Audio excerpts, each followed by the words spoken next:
안녕하세요. 재테크는 이호수아처럼 되나리온 김강주입니다. 반갑습니다. 김우수입니다. 와. 자, 오늘은 사례를 함께 나누겠습니다. 네. 30대 신혼부부 가정인데요.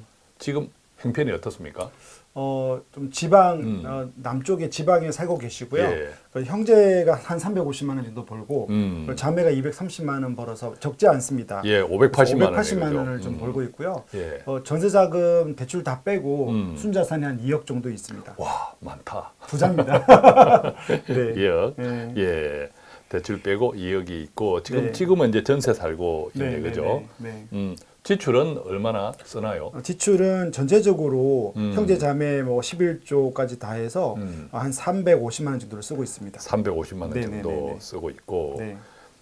여기에 또 어린 자녀가 그거 치면 430만 원 쓰고 그거 있는 치면 거죠. 네.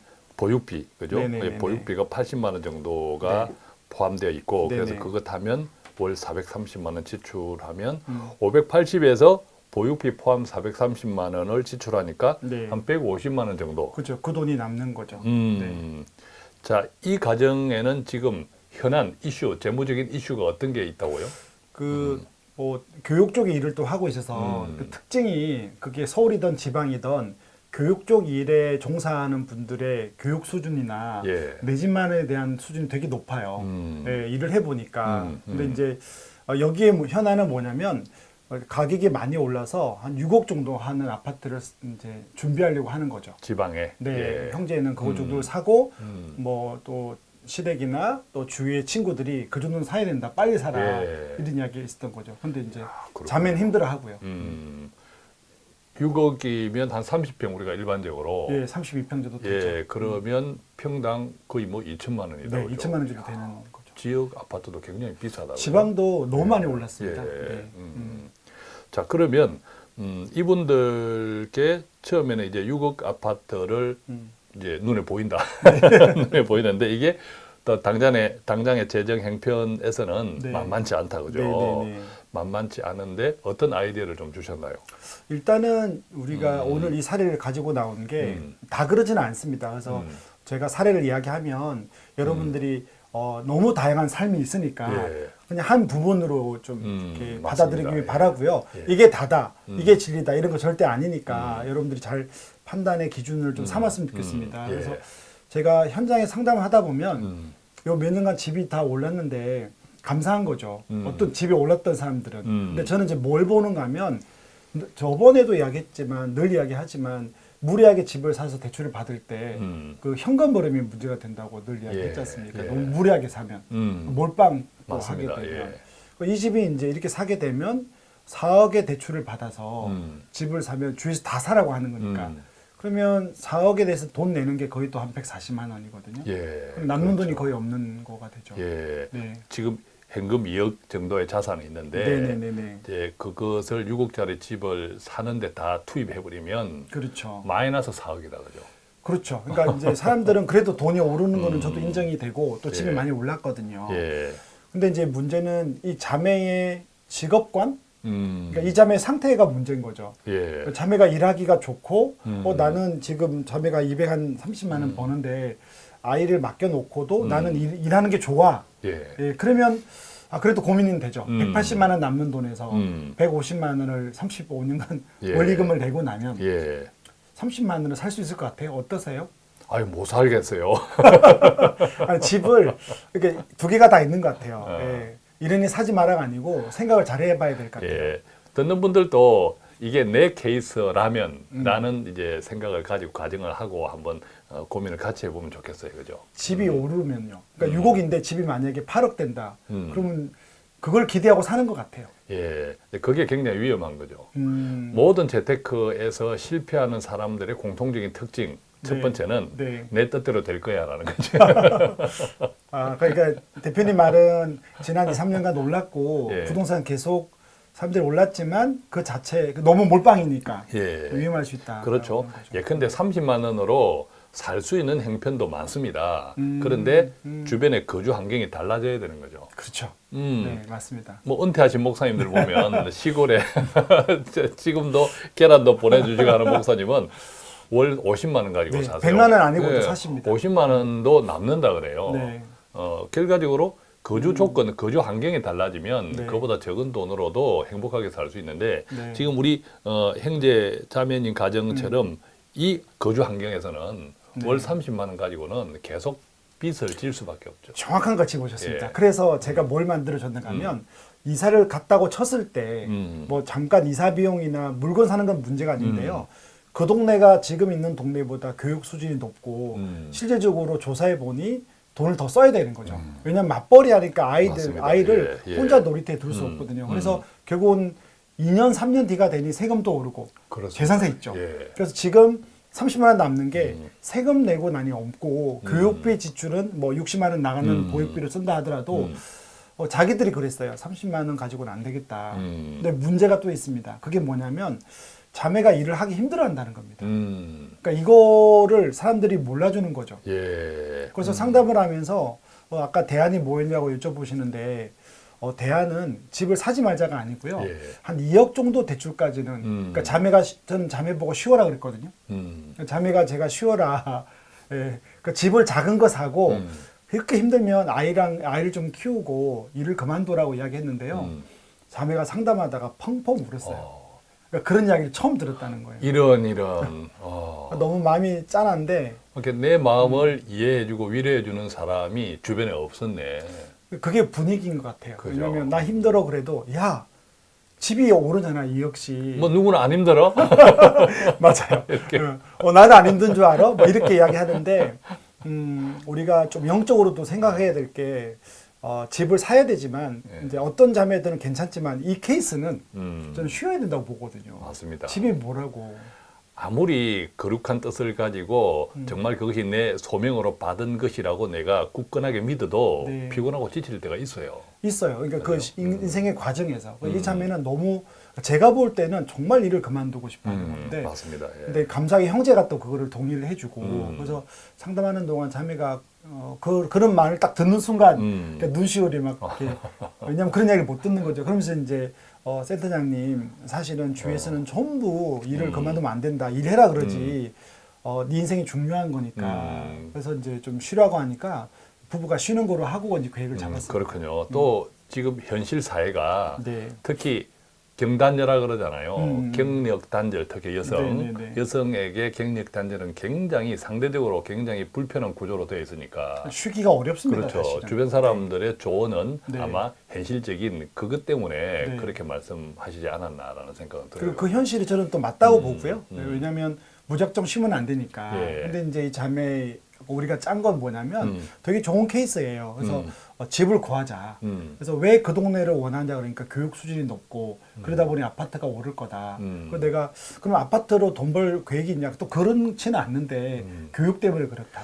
자, 그런데 정말 교육 수준이 높다는 동네에서 나중에 수준 있는 아이로 자라는 것은 별로 확률이 많지 않더라고요. 우리 저번에 이야기했지 않습니까? 그것도 우리가 정말 잘 들여다봐야 될 일입니다. 그죠? 어떤 아이들이 성공하는지도 이야기를 했으니까. 남을 쫓아가는 교육인지 네. 내 아이에 맞는 교육인지를 네. 정말 잘 구분해야 될 필요는 네. 있더라고요. 그래서 결과적으로는 어떻게 조금 이제 좀 길을 잡았나요? 그래서 이제 상담을 몇 번 하고 이제 또 그것도 있잖아요. 자매가 그럼 집을 원하지 않는데 또 그건 아니거든요. 예. 사실은 그러니까 이것도 놓치기 싫고 이것도 하고 싶은 게 우리 마음이잖아요. 그렇죠. 어쨌든 집도 원하고 그다음에 그럼요. 좀 쉬고도 싶고 네. 또 재정 형편의 월 소득 지출에 너무 무리가 없어야겠고 네네네 그런 것들 그런 것들이 다 한 방에 해결되는 솔로몬 지혜. 그런 건 없지만 그래서 물었어요. 좀 다른 곳으로 외곽으로 좀 나가도 되냐. 왜냐면 외곽으로. 자매가 쉰다는 전제면 자매가 출퇴근을 하지 않으면 저는 외곽에서 아이를 키워보니까 나쁘지 않았거든요. 지방 같으면 예컨대 서울에서 외곽이라면 경기도권이잖아요. 네네네네네. 일반적으로. 근데 이게 말이 외곽이지 굉장히 교통이나 불편한데 네. 지방은 어떤 형편의 지방인지는 모르겠지만 대체로 거기에서 외곽이라고 하면 서울에서의 외곽에 비하면 많이 멀지는 않을 것 같아요. 그럼요. 그죠? 그래서 형제는 결국은 출퇴근하는데 똑같더라고요. 45분. 야, 그 외곽이 아니네. 근데 이제 어쨌든 그 동선으로는 우리가 동선으로는. 가격 차이가 좀 나니까. 가격 차이가. 네. 그래서 외곽이라고 해서 많지는 않은데요. 외곽으로 나오고 25평, 6평. 아예 한 명이고 나중에 2명 나와도 괜찮거든요. 예. 제가 생각하기에는. 예. 그래서 이제 그렇게 하니까 4억 정도 청작이 아니더라도 네, 4억 정도의 집이 있더라고요. 야, 2억을 굳혔다 이제. 근데 이제 집이 오른 거는 여기가 더 오를 수도 있지만 예. 그 과정의 삶을 보면 그리스도인들이 과정의 삶이 전 중요하다고 보거든요. 그렇습니다. 왜냐면 예.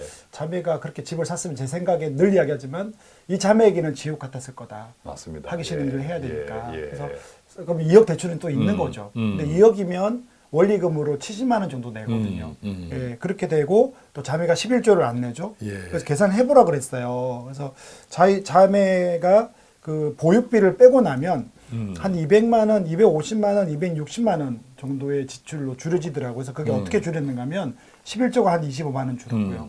뭐 자매가 출퇴근 안 하니까 그리고 용돈 30만 원을 좀 줄였고요. 기타 생활비를 한 40만 원 줄이니까 형제 소득 350만 원에 원리금을 갚고도 똑같이 30만 원 정도가 남는 거죠. 야, 자매가 이게 일을 안 하고도. 솔로몬 주에 맞네요, 그죠? 그러면 좋을 것 같아요. 집도 생기고 자매가 아이랑 좀 시간도 보내는 동안 예. 리프레시도 하고 또 그리고 길게 놀 생각은 없더라고요. 한 2년? 그래서 좀 쉬었다가 자매 꿈은 원하는 게 있는데 그게 한 100만 원 정도는 벌 수 있을 것 같다. 예. 그럼 100만 원 벌면 되잖아요. 2년 그렇습니다. 뒤에. 예. 네, 뭐 그렇게 좀 생각을 해봤습니다. 너무 우리가 현실에 너무 절망감 또 그 현실의 장벽이 때로는 굉장히 높고 두텁다라고 느끼는 경우가 간혹 있잖아요. 네. 근데 그것이 영원하지는 않다라는 믿음이 항상 있으면 좋겠어요. 그죠? 네, 네. 영원하지는 않다라는 믿음이 있으면 좋겠고. 자, 이 자매님도 어떤 의미에서는 남편의 출퇴근 시간은 동일하다. 네. 50분 정도. 사이트가 이제 네, 지역 네. 사이트가 좀 바뀌었다. 근데 느낌이 다르죠. 저도 서울하고 제가 경기도 사는데 이렇게 네. 뭐 적을 때 경기도하고 이렇게 느낌 다릅니다. 자, 그 느낌은 다르지 않도록 우리 데나리온이 꾸준히 아유, 그죠? 삶의 질은 제가 굉장히 높습니다. 네. 꾸준히 경기도지만. 네. 데나리온을 꾸준히 들으시면 함께 하시면 그 느낌이 전혀 다르지 않도록 네. 바로 언젠가 되리라고 믿습니다. 네, 아멘. 그러면 이제 결과적으로 이 가정은 소위 말하면 그 지역의 핵심 지역을 포기하고 네. 약간 변두리 외곽으로 옮겨가면서 이역이 세이버되고 네. 또 아내는 자매님은 쉴 수 있게 되고 쉬는 게 자매에겐 컸어요. 그렇습니다. 저희가 가끔 여리고 전쟁 이야기하지만 여리고 전쟁 7일 전쟁 동안에 매일 전쟁이 매일 끝나면 그 구절이 저한테는 상당히 인상적이었거든요. 돌아가서 쉬더라. 네. 돌아가서 쉬더라 그러니까 그 전쟁통에도 하나님께서는 정말 쉬는 것을 구별해 주셨더라고. 그 맞아요. 문장이 왜 있었을까? 그게 상당히 임팩트가 있었어요. 네. 세계 최고의 노동시간 대한민국. 맞습니다. 경력 단절에 대한 현실적인 문제도 제도적으로 잘 마련되었으면 좋겠고 네. 우선은 너무 인생이 길잖아요. 네, 네, 또 우리에게 주신 그 소명을 이루어 나가는 것도 만만치 않고 네. 세상과 맞부딪히면서 그래서 반드시 전쟁통에도 쉬게 하시는 하나님 우리에게 휴식을 주셨는데 네. 우리가 그것을 자꾸 거부하고 있으면 그렇죠. 그것도 은혜가 아닐 것 같아요. 그죠? 그런데 누군가 이 조언으로 그렇죠. 우리 센터장님의 조언으로 나름대로 마음의 위로도 받고 이렇게 해서 많은 것들을 다 이루었네. 그죠? 그리고 그것도 할 수 있을 것 같아요. 처음에 여러 가지 대안을 이야기할 때 이걸 시청하시는 분들도 그 방법도 있죠.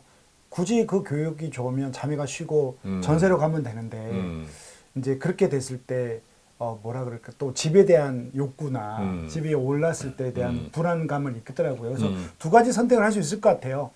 나는 집에 대한 뭐 욕구가 없고 집이 올라도 괜찮다라고 하는 예. 분들은 그 동네 전세로 가는 것도 나쁘지 않은데 근데 이 자매는 여러 가지로 자기 집을 가지고 쉬고 꾸미고 예. 또 아이도 외곽이라고 해도요. 제가 볼 때는 그 지역이 뭐 엄청난 시골 아닙니다. 맞습니다. 그리고 예, 오히려 특히 더 지역 같은 경우는, 네, 예. 새 단지가 꾸며져서 예, 예. 여기보다 아파트가 새 겁니다. 예.